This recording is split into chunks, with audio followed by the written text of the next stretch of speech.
What is going on, guys? 21 questions that I get in relation to full-time RV living. 21 questions. I am on question number 6. And this question is something that I actually addressed in one of my first videos, a really long 40-minute video, and people are like, they're like, hey, why don't you just do like a much shorter video? Like, you're all over the place. So I said, fine. So this video is about why I decided to get a RV versus a tiny home. Now, the biggest reason was I was open-minded enough to listen to one of my friends that said, hey, you don't have to go out there and literally build this tiny home. It already exists within the structure of an RV. And while I do, my heart wasn't in the tiny house because it had a lot more what I would call character and aesthetic. The RV was already created. So it's like, I could go out and build a better wheel, but this wheel is really nice. It may not have the perfect aesthetic, but man, there's so many variations out there in the RV world, and I really plead with you, if you have not been to an RV convention, they go nationwide, especially this time of year, like spring, like early spring going into summer, and even late summer going into fall. Go out to an RV convention. It's like $5-10 to get in. Sometimes it's even free. You go in and just walk into everything that catches your eye. Actually, try to walk into everything. Make it a full day event and document it, and just have your mind. Like, if you're into tiny homes and you take the time to go to an RV convention, you're going to walk out of there with a totally different perspective. Because I spent about 2 years, maybe about a year and a half, 2 years, looking into tiny homes, falling in love, and I'm like, oh, this is exactly what I want, and even starting to save towards getting a trailer and just building like this really cool tiny house. Even found, I got the schematics, I knew what I wanted. I knew what it would cost. I didn't really know how to build it, but I was like, well, I got enough money to build it. I'll just hire people, whoop-de-wop. But the second I went to a RV convention, and this was just off of a whim, somebody just mentioned it. They didn't even have an RV. They were just like, yo, check this out. What you're trying to do has already been done. And I was open-minded enough to be like, well, I'll check it out. And it just happened to be in my backyard. I was living in Seattle at the time, and the place was at the CenturyLink Field, and I was already downtown. I could walk to the place. So I was like, for $10, yeah, I'll check this out. Why not?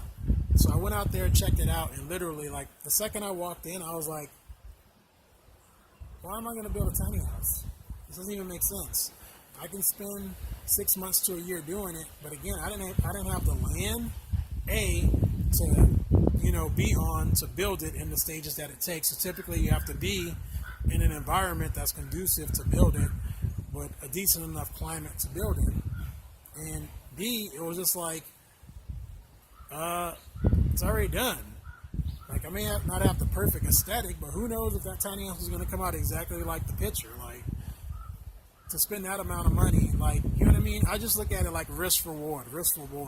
It's a huge risk to spend all this money on something. I don't even have a building background, and you know what I mean? And somebody's already did it, and it comes with a warranty. So it's well, being that I had never even been out in the city, outside of the city environment, to come out to the forest and live in that environment on a long-term basis, to take that much of a risk and to put that much money into something, just get the RV. Is it really about the place you sleep at night? You sleep. But after I got my first RV, which is a tiny travel trailer, I think it was a 17-foot travel trailer, then I went to and I fell in love with it. The first 6 months, 7 months, it was only, if I'm not mistaken, no more than 60, 70 square feet. And coming from 1,800 square feet with a couple of roommates, you're like, man, that's freaking small. But to be able to be outside all the time, I used to have to drive to come to areas like this. Now I'm already here. I walk out the door and I'm here. So there's no more having to travel somewhere else to do this. You're already here. So it's bomb. I'm here. So when I was okay, the tiny house, another thing that stood out about it, is I started noticing the weight. I know someone commented on my other video that it's it can get lighter depending on how you build it. But when somebody's already like figured it out, like, yeah, you get something that's cookie cutter in a sense, but there's so many variations of that cookie cutter. It's like you're gonna find something that you can like really enjoy, and I mean like really enjoy without even cutting corners. Things nicer than you'd probably like, spend on a one-off on a tiny home versus them mass producing something that'll like really last the test of time. These things are built to last 10, 15 years, like without even a problem. The one I bought was already 10 years old. It had no problems with it. And I lived in it for 6 months and honestly didn't sell it because I was like, I'm going to do something that's, like I'm going to really commit to this long term.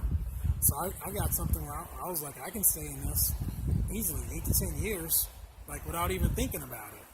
So the one I got was a fifth wheel, beautiful, beautiful, beautiful piece of, beautiful rig that is. And yeah, I just fell in love with it, to be quite honest. So that's why I went from the tiny home I went from the tiny home idea, that is, to the RV. It didn't take much convincing. I was already doing research on it for 2 years, but something better comes along that just makes so much more sense. I was like, well, I can spend 6 months trying to build this tiny home, or I could just buy an RV and like be out. Like the goal is to be out here. It's not for me to be sitting in somebody's driveway trying to build a tiny house. So for me, I was like, point A to point B. This is where I want to be. The RV's nice, and I went to the convention. I was like, wow, there's all these options already figured out. And then from there, it was just like, all right, let's go. Let's do it. So that's pretty much the reason I chose it. Again, like, comment, subscribe if you have a question, if you're on your first year of traveling, if you're thinking of traveling in a year, 5 years, 20 years, whatever. Leave a comment, leave a question. If you've been doing it for a while, give me some feedback. It's only been 14 months for me, but it's just been a total paradigm shift from staying in a home to like actually being able to travel and see all these beautiful places across the state. So yeah, I encourage you to do it if you haven't done it.